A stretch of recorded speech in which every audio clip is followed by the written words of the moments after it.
thème de ce matin, c'est celui que Dieu choisit ne moisit jamais.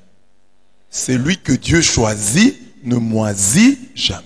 Dans l'évangile de ce jour, Jésus choisit ses disciples, leur dote de pouvoir et les envoie en mission en faisant d'eux les héros du royaume des cieux. Héros, tel que c'est écrit là, H et accent aigu R-A-U-T-S.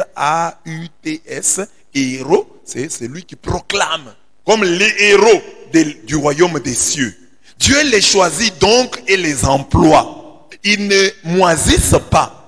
Parce que Dieu va les employer. Dieu va les utiliser puissamment. Ils ne vont pas moisir. Dans la première lecture, nous voyons comment finalement le choix de Dieu triompha de la haine des humains. Les frères de Joseph le haïssaient. L'ont vendu. Mais regardez comment Dieu l'élève. Donc, d'où notre thème, celui que Dieu choisit, comme il a choisi les disciples, ne moisit jamais comme Joseph n'a pas moisi. Moisir ici veut dire être inemployé, être improductif, rester au même endroit durant un certain temps, rester inactif, immobile, à la même place ou dans la même situation durant un laps de temps qui semble assez long. C'est ça moisir. Donc celui que Dieu choisit sera employé, sera productif, ne restera pas au même endroit. Il ira de l'avant, il est dynamique, il sera actif, il sera mobile. Il ne restera pas à un même endroit. Sa vie ne sera pas statique, elle sera plutôt dynamique.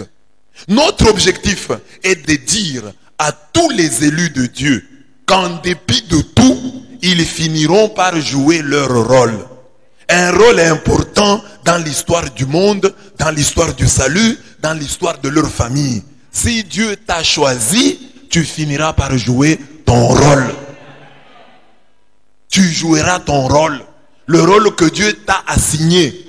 Que le monde le veuille ou non, tu finiras par jouer ton rôle. 1. Vaine est la haine de tes frères. Nous connaissons tous ce texte de Michée 7, 5 à 7. Ne vous fiez pas au prochain, n'ayez point confiance en l'ami. Devant celle qui partage ta couche, garde-toi d'ouvrir ta bouche. Car le fils insulte le père, la fille se dresse contre sa mère, la belle-fille contre sa belle-mère, chacun a pour ennemi les gens de sa maison. Mais moi, je regarde vers Yahweh, j'espère dans le Dieu qui me sauvera, mon Dieu m'entendra. Michée 7, 5 à 7. Ce texte s'applique vraiment à la vie de Joseph. Voici son histoire. Nous la connaissons. Il avait 17 ans. Donc, un ami de Dominique Savio. Il avait 17 ans. Il gardait le petit bétail avec ses frères. Il était jeune, avec les fils de Bila et les fils de Zilpa, femme de son père. Et Joseph rapporta à leur père le mal qu'on disait d'eux. Israël aimait Joseph. Israël, c'est Jacob. Jacob aimait Joseph plus que tous ses autres enfants, car il était le fils de sa vieillesse. Et il lui fit faire une tunique ornée.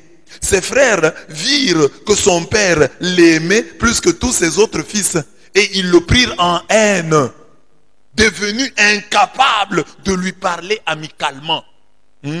Or Joseph eut un songe et il en fit part à ses frères qui le haïrent encore plus. Genèse 37, 2 à 5. Ce texte nous indique la vraie nature du combat spirituel que nous avons à livrer contre les membres de notre propre famille. Joseph est haï par ses frères pour 3 raisons. Première raison, sa mouchardise. Oui, il était un mouchard. Il rapportait à son père toutes les critiques de ses frères irrespectueux. L'amour que Jacob, son père, lui vouait. Amour concrétisé dans la confection de la tunique ornée. On le haïssait pourquoi? À cause de ses songes d'élévation. Pour que nos combats prennent le nom de bons combats de la foi, ils doivent obéir à ces 3 critères par rapport à ces 3 combats. Les raisons pour lesquelles il est haï. C'est un mouchard. Il rapporte à papa nos critiques. Deuxième raison, papa l'aime beaucoup. Il lui a même fait faire une tunique ornée. Troisième raison pour laquelle les frères de Joseph ne l'aimaient pas, Il a des songes et des songes d'élévation. Il veut dominer sur nous. Alors, à partir de ces 3 raisons pour lesquelles les frères de Joseph ne l'aimaient pas, nous dégageons 3 leçons. Premier point, distingue-toi dans la pratique du 4e commandement et tu ne moisiras jamais. Commentant le 4e commandement du décalogue, Saint Paul écrit: honore ton père et ta mère, tel est le premier commandement auquel soit attachée une promesse, pour que tu t'en trouves bien et jouisses d'une longue vie sur la terre. Les autres commandements, tu ne voleras pas, on n'ajoute rien. Tu ne commettras pas d'adultère, on n'ajoute rien.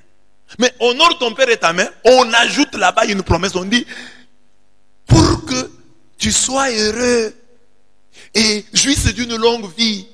Quand chaque jour ici dit joyeux anniversaire, longue vie et bonne fortune, longue vie là c'est attaché au respect, à l'observance du 4e commandement.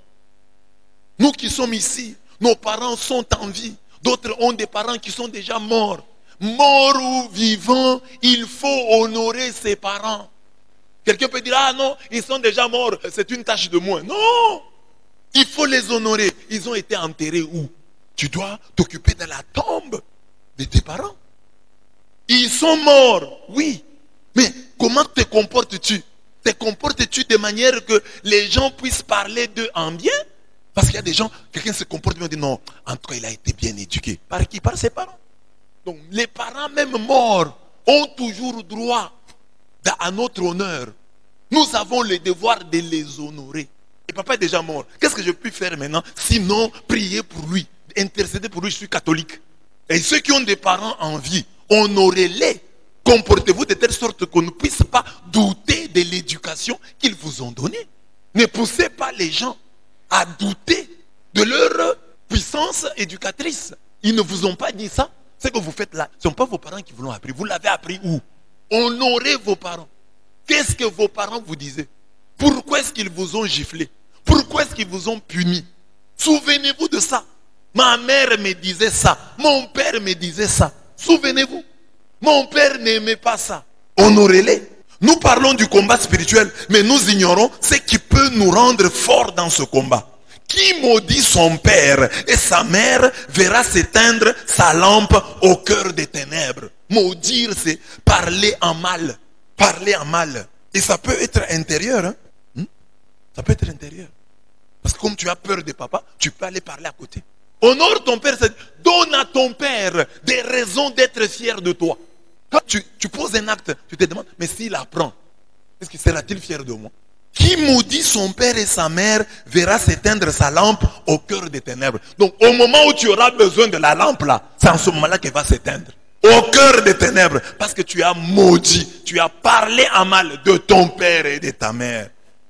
Si un homme quelconque, ça c'est Proverbe 20-20, texte facile à retenir, les enfants, retenez Proverbe 20-20, le passage des enfants obéissants, honorant leurs parents. Si un homme quelconque maudit son père ou sa mère, il sera puni de mort.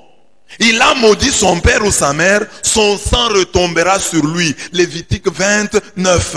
Dans le combat spirituel, pour avoir Dieu de son côté, on doit au préalable gagner le combat du 4e commandement. Et ce, même si les parents donnent l'impression de ne pas être dignes de considération. Oui. Tu veux gagner le combat. Tu veux avoir Dieu de ton côté dans le combat spirituel. Aie d'abord les parents de ton côté dans ce même combat. Ah, ils ont vieilli, tu leur parles mal. Oh, ils ne connaissent pas le français, tu leur parles mal. Ils parlent, tu murmures. Tu les boudes. Et les parents te connaissent comme un enfant impoli. C'est ça l'image que les parents ont de toi. Les parents ne doivent pas avoir de toi cette image. Ils doivent plutôt avoir... Ça, c'est un enfant obéissant. Parce qu'il y a des jeunes, je disais hier aux jeunes filles, je leur disais, parfois vous êtes serviables à l'église. Vous êtes serviables chez le curé. Vous êtes serviables chez la voisine, chez le voisin. Mais votre serviabilité, votre honnêteté, est-elle d'abord chantée par vos propres parents? Ah, cet enfant travaille. Parce que chez toi, on te connaît comme une fille travailleuse, un garçon travailleur. gagne d'abord la faveur de ton père. Gagne la faveur de ta mère. Tu peux avoir un père ivrogne. Il est toujours digne de considération. Souviens-toi de l'histoire de Cam. Il a cru que comme son père, il s'était enivré. Il ne pouvait ni bénir, ni maudire. Peut-être qu'il peut lui manquer la force de bénir. Mais la force de maudire, il l'a. Il l'a. Mais dans l'histoire de Noé, on voit qu'il a les deux forces. Cam le voit nu. Et Cam va en parler. C'est ça, maudire. Il va parler en mal de son père. Oh, regardez les papas d'aujourd'hui. Ils boivent, s'enivrent. Et puis les mamans, beaucoup de mamans font maudire leurs enfants. Quand toi, maman, tu prends tes enfants et avec tes enfants, tu critiques ton mari. Mais tu mets les enfants en position de malédiction. Parce que les enfants vont parler en mal. Les enfants, regardez votre papa. Il est allé prendre une deuxième femme. Cachez votre mari auprès de vos enfants. Parce que quand vous parlez du mal de lui, les enfants, vous les poussez à parler aussi mal de leur papa. Et en parlant mal de leur papa, ils sont maudits. Mêmement, vous, papa, quand vous parlez du mal de votre femme à vos enfants, vous les mettez en position de la maudire. Oh, s'ils maudissent leur maman, ils sont maudits. Ils sont passibles de mort. Vos conflits, arrangez-vous. Chamaillez-vous avec votre femme, loin des enfants. Parce que si tu dis à ta femme, l'enfant est là, tu n'es pas intelligente, tu es trop bête. Tu as un problème de tibia. Les enfants ont entendu. Un jour, la maman va envoyer l'enfant et l'enfant va dire, dans son cœur, c'est pourquoi papa dit que tu as des problèmes de tibia. Maintenant, tu t'étonnes que ton enfant manque du respect à ta femme, à sa mère. C'est parce que toi, son père, tu l'as injurié. L'enfant a vu quand maman a mal répondu à papa. Les enfants voient aussi. Hein? Si on demande vraiment aux enfants, on appelle seulement les enfants à côté. Les enfants, venez ici. Qu'est-ce que vous remarquez? Votre maman respecte votre papa. Maman. Noé, un ivrogne. Il a maudit Cam dans sa postérité. Et Cam a été maudit. Qu'est-ce qu'il a dit? Maudit soit Canaan, qu'il soit l'esclave des esclaves de ses frères. Mais ceux qui s'étaient distingués dans l'observance du 4e commandement furent ainsi bénis. Béni soit l'Éternel, Dieu des Sem. Et que Canaan soit leur esclave. Que Dieu étende les possessions déjà faites. Qu'il habite dans les tentes de Sem. Et que Canaan soit leur esclave. Genèse 9, 25, 26, 27. Tu veux gagner le combat de la vie? Ne regarde et ne raconte rien sur la nudité de ton père. Cache-la. La nudité, ça représente quoi? Tout le côté noir, tout le côté sombre de ton papa. N'en parle pas. Garde-le dans ton cœur, comme dans un tombeau. Cache-le. Comme on est à une réunion là, avec les enfants. L'enfant, papa pose la question. Qui peut me faire la remarque? Est-ce que un enfant lève la main. Il fait la remarque à son père en présence des autres. Parce qu'il peut avoir des petites soeurs, des petits frères qui n'ont jamais vu ces défauts-là que toi tu vois. Maintenant tu lui dis là, tu exposes ton père. Tu exposes sa nudité. Tu vas parler de ton père en mal. Ou tu vas l'accuser chez ta tante. Ne l'appelle pas Mobutu. Ne l'appelle pas Saddam Hussein. Ne donne pas de sobriquet à ta mère. N'ayez pas des réunions où vous, enfants, vous critiquez vos parents. Les parents ont pris pour eux. Ne répondez pas mal à vos parents. Les parents, on pense à eux.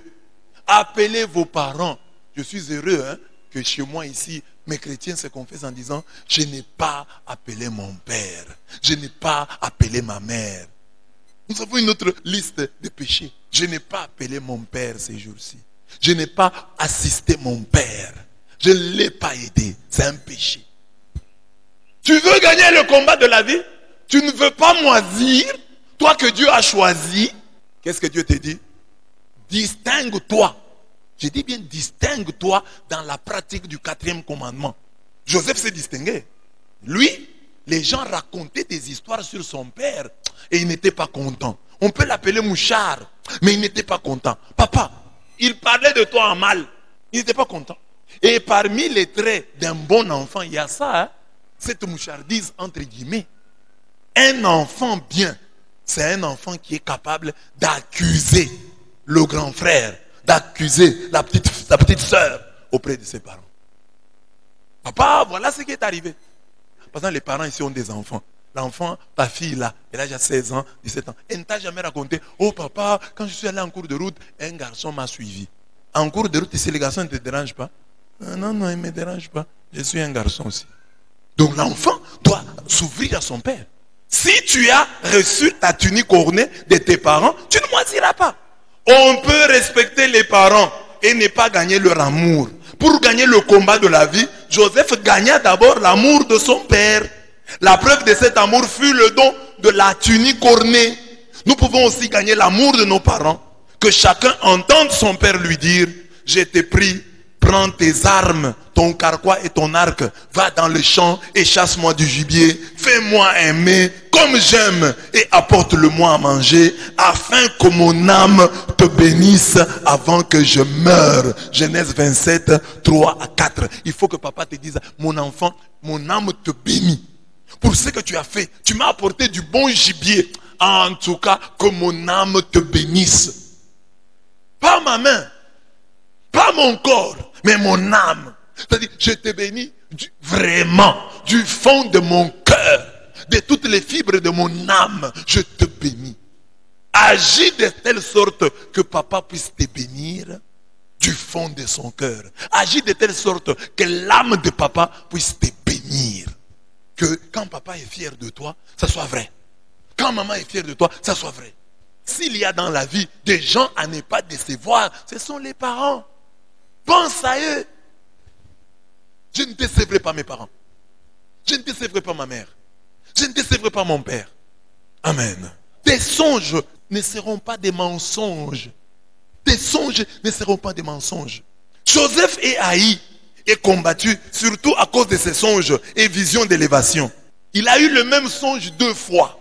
Songe d'élévation. Et ses frères se fâchèrent contre lui en disant, est-ce que tu régneras sur nous? Est-ce que tu nous gouverneras? Il avait des songes. Toi aussi tu as des songes d'élévation. Tu as des rêves d'élévation. Mais pour qu'ils se réalisent, il faut remplir les conditions que j'ai données là. Distingue-toi dans la manière d'honorer les parents. Honore-les de sorte qu'ils se sentent obligés de te donner la tunique ornée. C'est-à-dire de t'apprécier, de te bénir, de te louer. J'ai un enfant, il se comporte différemment des autres. Distingue-toi. Ne cherche pas seulement la distinction dans l'habillement, la distinction à l'école, à l'université. Cherche la distinction dans le respect, l'observance du 4e commandement. Je veux que mon père sorte cette parole en disant, mon âme te bénit ma fille, mon âme te bénit mon fils. Tes songes ne seront pas des mensonges. Si tu honores tes parents, si tu gardes ton alliance avec Dieu, quels sont les rêves de grandeur qui te créent des problèmes?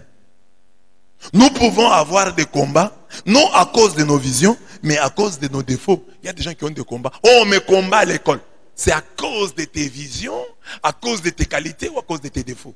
Sois combattu, non pour tes défauts, non à cause de tes défauts. Si les gens tiennent à te combattre, qu'ils te combattent pour ta vision, pour tes qualités. On me combat. On te combat pourquoi?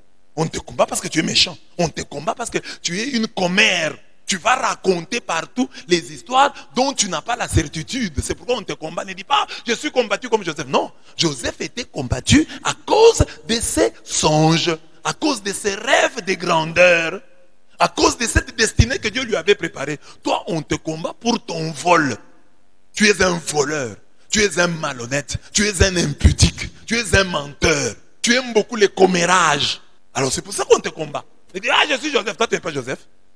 Écoutez ce que la Bible dit. Que nul de vous, en effet, ne souffre comme meurtrier, ou voleur, ou malfaiteur, ou comme s'ingérant dans les affaires d'autrui. Parce que tu peux souffrir, parce que tu t'ingères dans les affaires d'autrui. Ne souffre pas comme t'ingérant dans les affaires d'autrui. Évite ça. Mais si quelqu'un souffre comme chrétien, qu'il n'en ait point honte. Qu'il n'en ait point honte. Et que plutôt il glorifie Dieu à cause de ce nom. 1 Pierre 4, 15 à 16. Pourquoi je souffre? Parce que Dieu a mis en moi tel talent, tel charisme, tel don, tel fruit. Parce que j'ai dit la vérité. Parce que j'ai dénoncé le mal. Parce que je n'ai pas accepté la corruption. Souffre pour ça. Alors tes songes se réaliseront. Je suis haï, combattu, parce que j'ai eu des rêves de grandeur, des songes. Alors tes songes ne seront pas des mensonges. Amen. Oh, on fait la liste des filles orgueilleuses. Tu es là. Des filles qui n'acceptent pas les conseils. Tu es là. Des garçons voleurs. Tu es là. Des garçons volages. Tu es là. Tu es sur toutes les mauvaises listes. Tes songes seront des mensonges. Parce qu'il y a des gens même, pour un songe, ils deviennent orgueilleux. Oh moi, les songes que Dieu me montre, je serai grand. Et alors tu commences à te comporter, tu humilies les gens parce que tu seras grand. Hein? Les songes, au lieu de te rendre humble, te rendent orgueilleux. Ça ne vient pas de Dieu. Ces songes-là seront des mensonges. Amen. Amen. Vaine est la haine de tes frères. Fuis l'ennemi de ta destinée. Joseph avait des songes, des rêves de grandeur. On l'amène en Égypte. Il arrive en Égypte. Dieu lui avait dit, tu seras grand où que tu ailles. Il est devenu grand même en prison. Tu seras grand où que tu ailles. Dans la famille, si tu es grand, papa t'aime plus que tous. On te vend. Tu arrives en Égypte. Tu vas émerger en Égypte. Tu es grand. Tu deviens vice-roi d'Égypte. Mais avant de devenir vice-roi d'Égypte, tu passeras par chez Potiphar. Il arrive chez Potiphar. C'est un majordome. Une sorte de domestique, des chefs de domestiques. Il arrive là, chef de domestique. Il a toute la gestion. Il gère l'argent de Potiphar. Mais la femme de Potiphar l'aime. Mais Joseph se souvient de son songe. Pour que mon songe ne devienne pas mensonge, il faut que je garde ma consécration. Il faut que je fuis cette femme. C'est une ennemie de ma destinée. Elle ne vient pas m'aider à m'accomplir, à me réaliser. Je dois la fuir. Je dois aller loin d'elle. Toi aussi, il y a dans ta vie un homme qui s'élève. C'est lui, la femme de Potiphar.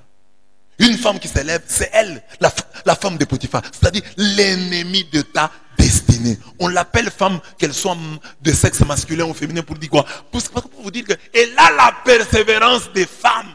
Si elle a la persévérance des femmes, qu'elle soit une femme ou un homme, l'ennemi de ta destinée persévérera jusqu'à te faire échouer. S'il a déjà résolu de te faire tomber, il fera tout ce qui est en son pouvoir pour te faire tomber. Regardez cette femme, elle fait des avances à Joseph. Joseph refuse.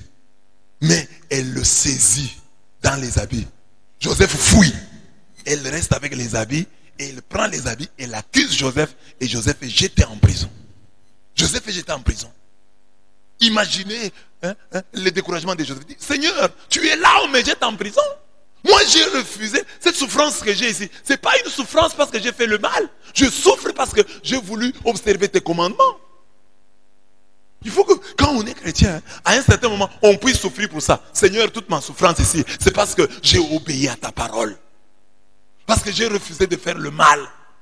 Je manque l'argent parce que j'ai refusé la correction. Je n'ai pas le mariage parce que le garçon qui voulait m'épouser m'a demandé des relations sexuelles. J'ai refusé. C'est pourquoi je n'ai pas le mariage. Si je n'ai pas le mariage, c'est aussi à cause de ça. Parce que les hommes venaient et tous voulaient d'abord me connaître. Connaître mon corps avant de m'épouser. J'ai refusé et ils sont partis. C'est pour ça que, entre autres, je manque le mariage.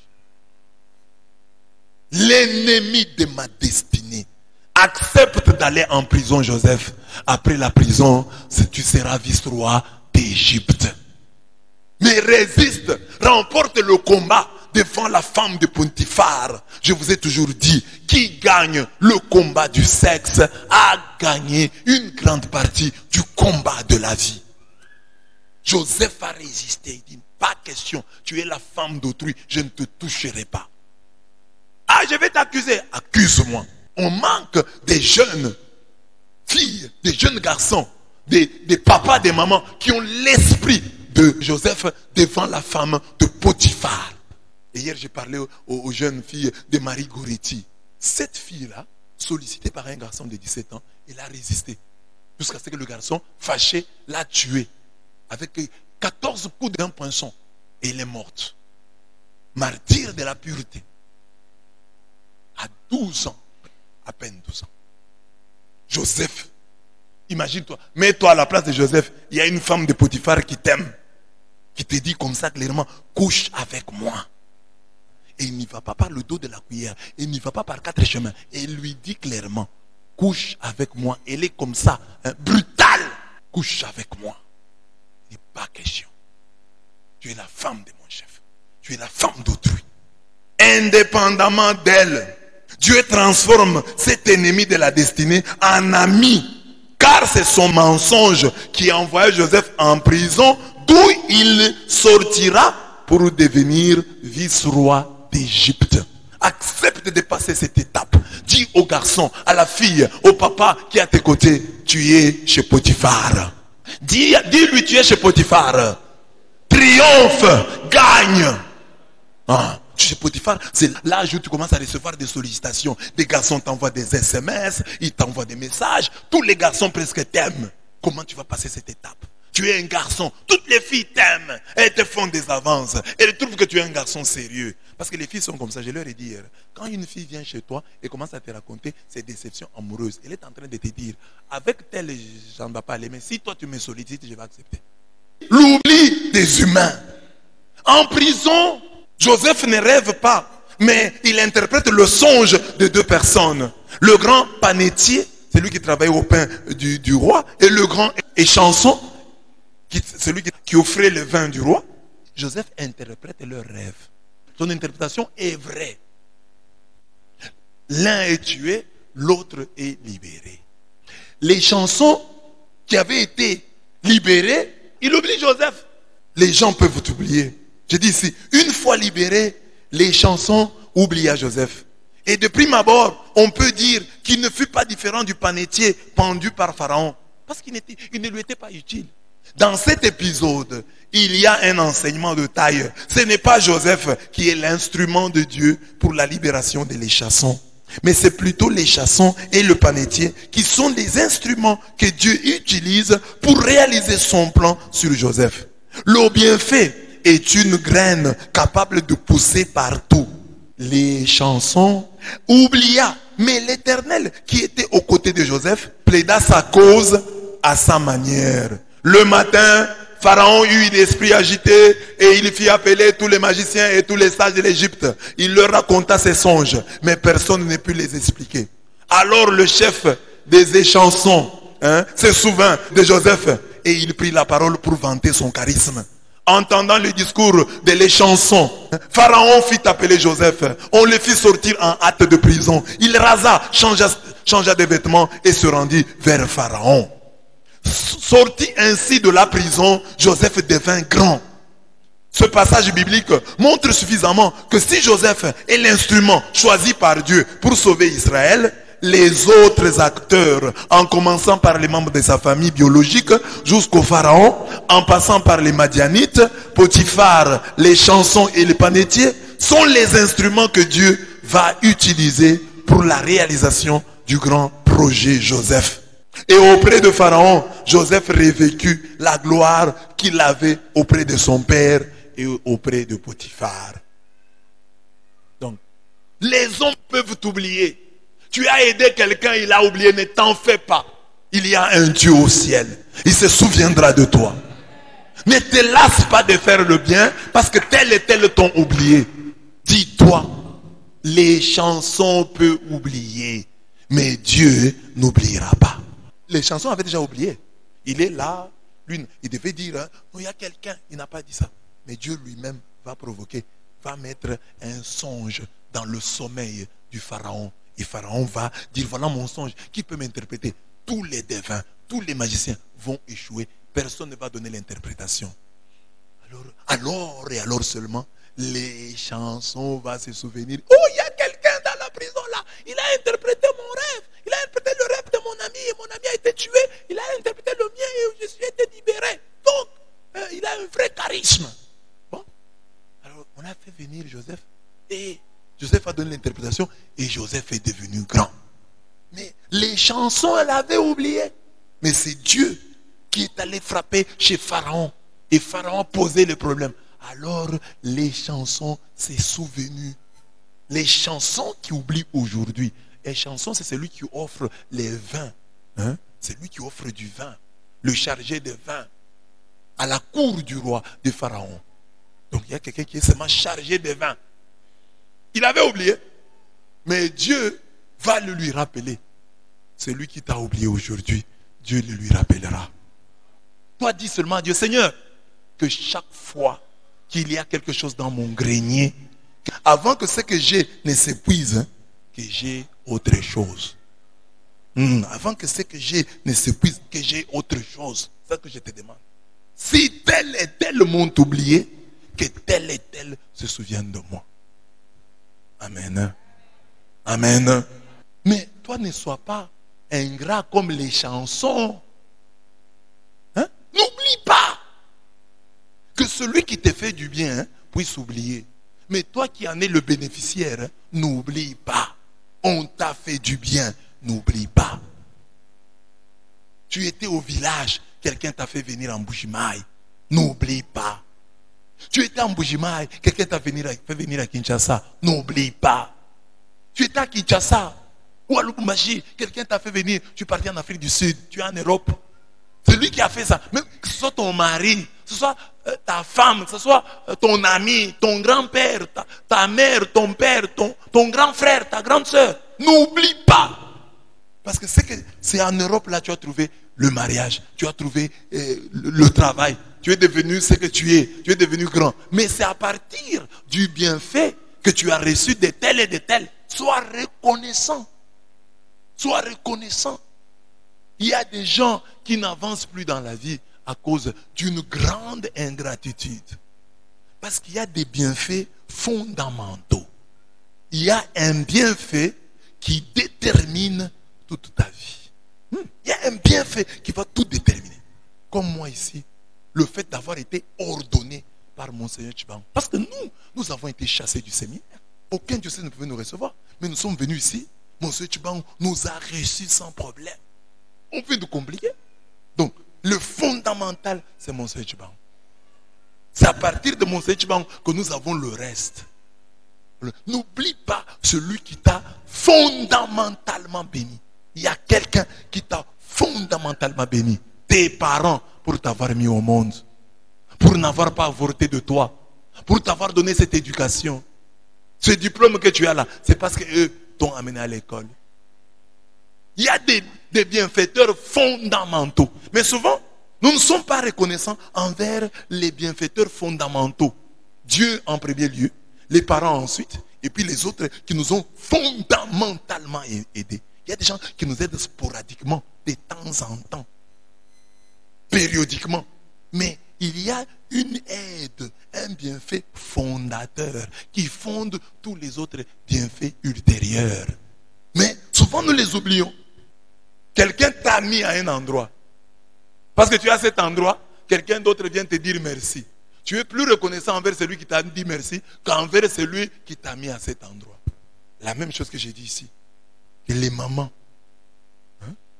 c'est peut-être parce que tu es la femme de tel que tu as eu telle opportunité, telle autre opportunité.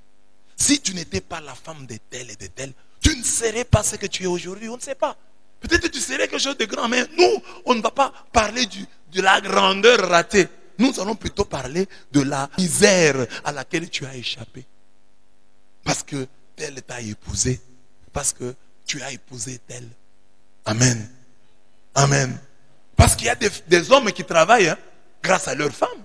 C'est la femme qui avait cette relation-là. Et c'est grâce à elle que tu as trouvé ce travail-là. Grâce à un membre de sa famille. Alors, elle est une bienfaitrice fondamentale. Comme il y a des papas ici, ils n'ont pas de travail spécifique.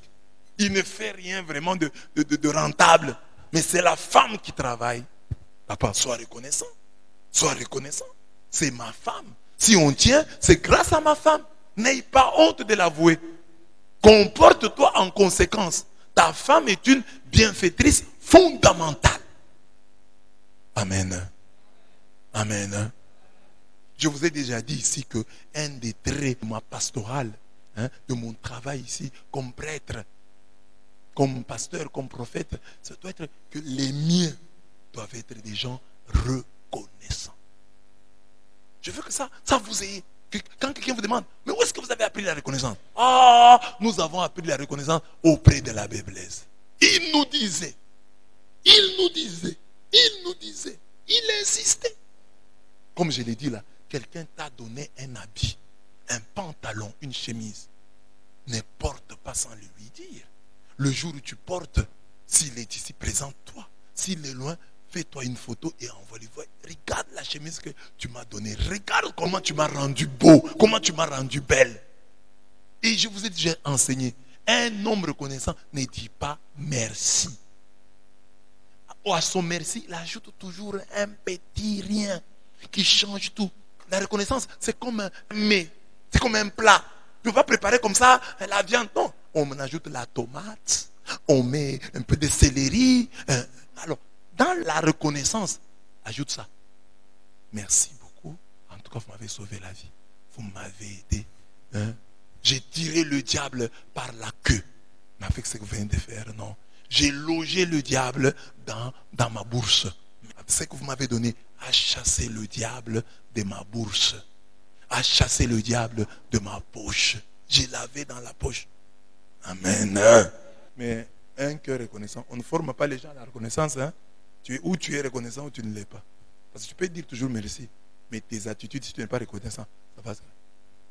Après tout ce que Joseph a connu comme combat, sa véritable heure arrive finalement à la faveur d'une famine qui frappa l'Égypte. Quand le peuple affamé va pleurer auprès des pharaons, celui-ci leur dit, allez à Joseph et faites ce qu'il vous dira. On dirait que Dieu provoqua cette famine qui sévissait par toute la terre, simplement pour pouvoir en profiter, pour élever éminemment Joseph. Dieu passa par le don spirituel des songes fait à Joseph pour en faire un grand. Ces jours-là, il lui dit, vois, je t'établis sur tout le pays d'Égypte. Et Pharaon ôta son anneau de sa main et le mit à la main de Joseph. Il le revêtit d'habits de lin fin et lui passa au cou le collier d'or. Il le fit monter sur le meilleur char qu'il avait après le sien. Et on criait devant lui, Abrek, Abrek, Abrek. Ainsi fut-il établi sur tout le pays d'Égypte. Pharaon dit à Joseph, je suis Pharaon, mais sans ta permission, personne ne lèvera la main ni le pied dans tout le pays d'Égypte. Et Pharaon imposa à Joseph le nom de Shophnath Panéa. Et il lui donna pour femme Asnath, fille de Potiphéra, prêtre d'homme. Et Joseph partit pour le pays d'Égypte. Genèse 41, 45. Lorsque les Égyptiens se rendirent auprès de Joseph, celui-ci ouvrit tous les magasins à blé et vendit du grain aux Égyptiens. Genèse 41, 56. Mais puisqu'en ces temps-là, la famine frappait l'humanité entière, de toute la terre, on vint en Égypte pour acheter du grain à Joseph, car la famine s'aggravait par toute la terre. Genèse 41, 57. C'est ce moment précis que Dieu choisit pour accomplir sa promesse qui avait été combattue. Les fils d'Israël allèrent donc pour acheter du grain mêlé aux autres arrivants, car la famine sévissait au pays de Canaan. Joseph, il avait autorité sur le pays, était celui qui vendait le grain à tout le peuple du pays. Les frères de Joseph arrivèrent et se prosternèrent devant lui, la face contre terre. Le songe avait dit, vous allez vous prosterner. Et il se prosterne. Il se prosterne devant lui, la face contre terre. Genèse 42, 5 à 6. Joseph, directement, il reconnut ses frères. Lui, il les reconnaît. Mais eux ne le reconnaissent pas. Parce que celui qui est haineux, je le dirai demain, celui qui est haineux ne change pas. Il reste le même. Et c'est celui qui est combattu là qui change. Regarde dans la vie, les gens que tu combats, tu vois qu'ils sont en train d'évoluer. Mais toi qui les combats, tu es le même, tu ne changes pas. Joseph les reconnut parce qu'il n'avait pas changé. Mais eux ne reconnurent pas Joseph parce que Joseph avait déjà changé. La bonne foi, le bon cœur te changera. La mauvaise foi te maintiendra dans tes bêtises, dans ta laideur. Joseph reconnut ses frères, mais il feignit. Il fit semblant de leur être étranger et leur parla durement. Genèse 42, 7. Joseph se souvint des songes qu'il avait eus à leur sujet et il leur dit, vous êtes des espions. C'est pour reconnaître le point faible du pays que vous êtes venus. Il les terrorise un peu. Genèse 42, 9. Et il les mit tous en prison pour 3 jours. Après, il leur demanda que l'un d'eux reste en prison et que les autres lui ramènent Benjamin, leur plus jeune frère. C'est à ce moment-là que leurs langues se délièrent.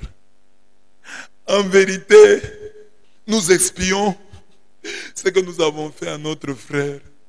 Nous avons vu la détresse de son âme quand il nous demandait grâce et nous n'avons pas écouté. C'est pourquoi cette détresse nous est venue. Ruben leur répondit, ne vous avais-je pas dit de ne pas commettre de fautes contre l'enfant? Mais vous ne m'avez pas écouté. Et voici qu'il nous est demandé compte de son sang. Il ne savait pas que Joseph les comprenait, car entre lui et eux, il y avait l'interprète. Il devait parler il parlait dans leur langue. Il ne connaissait pas l'égyptien. Il parlait dans leur langue. Et Joseph avait mis un interprète là-bas. Alors il s'écarta d'eux et pleura. Un homme de bien. Il dit, ce sont mes frères après tout. Alors, il ne peut pas pleurer en leur présence. Il va à côté, il pleure. Il avait un cœur saignant. Un cœur humain. Un cœur de chair. Alors il s'écarta d'eux et pleura. Puis il revint vers eux et leur parla. Il prit d'entre eux Siméon et les fit lier sous leurs yeux pour les terroriser. Dieu avait choisi Joseph. Ses frères n'en étaient pas contents. Dieu finit par réaliser son plan. Quand Dieu t'a choisi, tu ne moisiras pas dans les prisons humaines, dans les prisons diaboliques. Dieu t'en sortira. Il a choisi les apôtres, il a choisi Joseph, il t'a choisi toi. Les gens peuvent te combattre, les gens peuvent refuser, ils peuvent contester. Mais quand Dieu t'a choisi, tu ne moisiras pas. Tu joueras ton rôle. Ce que Dieu t'a dit dans le songe n'est pas un mensonge. Cela se réalisera. Qu'il le veuille ou non, qu'il l'accepte ou non, qu'il soit content ou mécontent, Dieu le fera. C'est lui que Dieu choisit, ne moisit jamais. Ne moisit jamais. Il y a un plan, comme il y avait un plan Joseph, il y a un plan de Dieu sur toi, sur tes enfants. Ils vont rencontrer des combats. Les gens vont les combattre. Ne t'en fais pas. Ils te feront la guerre, mais ne te vaincront pas. Quand tu vois le combat, souviens-toi des combats de Joseph. Mais quand tu es dans le combat, regarde l'issue du combat. Joseph, vice-roi d'Égypte, après avoir été combattu, après avoir été vendu. Ceux qui l'avaient vendu se rendent compte que c'était de la peine perdue. Dieu a finalement réalisé son projet. Que Dieu réalise son projet sur toi. En dépit des combats, dis-lui, j'ai confiance en toi, Dieu de Joseph. Tu réaliseras mon projet. On peut me combattre, on peut me mettre en prison, mais je ne moisirai pas dans les prisons humaines, dans les prisons diaboliques. J'en sortirai. Joseph, tu lui avais donné des songes, comme tu m'en as donné. Il avait des songes et des rêves de grandeur, comme jamais. Mais ces songes ont été combattus. Il s'est retrouvé dans un puits, jeté par ses frères. Ils l'ont fait sortir du puits. Ils l'ont vendu. Il s'est retrouvé chez Potiphar. On a raconté des histoires sur lui. On l'a jeté en prison. De la prison, il est sorti. Il est devenu vice-roi d'Égypte. Et ceux-là qui lui avaient fait du mal viennent maintenant devant lui. Et ils reconnaissent. Et ils confessent leurs péchés. Tu es le même, hier, aujourd'hui et pour toujours. Cette parole ne peut pas échouer. Cette parole ne peut pas rater. Cette parole ne peut pas changer. Tu l'as fait pour Joseph. En me donnant d'écouter cette parole aujourd'hui, tu me dis que je suis capable de le faire pour toi. Merci Seigneur de le faire pour moi. Que le rêve de grandeur, que le rêve de grandeur que tu as sur moi, que ton projet d'élévation, le projet d'élévation que tu as sur moi, se réalise enfin. Que ce rêve-là se réalise enfin. Que les ennemis de ma destinée, les sorciers, les méchants, oh, qu'ils soient confondus, qu'ils se demandent, nous on avait pris le mariage, nous on avait pris sa richesse, où a-t-il trouvé la richesse? Oui, il y a un Dieu au ciel. Il y a un Dieu au ciel. Le maître des temps et des circonstances. Le maître des temps et des circonstances. C'est lui l'alpha et l'oméga. C'est lui qui décide. C'est lui le véritable décideur. Ô Dieu de gloire, montre-leur que tu es au-dessus de tous leurs petits projets. Réalise ton projet sur moi. Réalise ton projet sur mon père, ma mère, sur toute ma famille. Au nom de Jésus-Christ. Amen.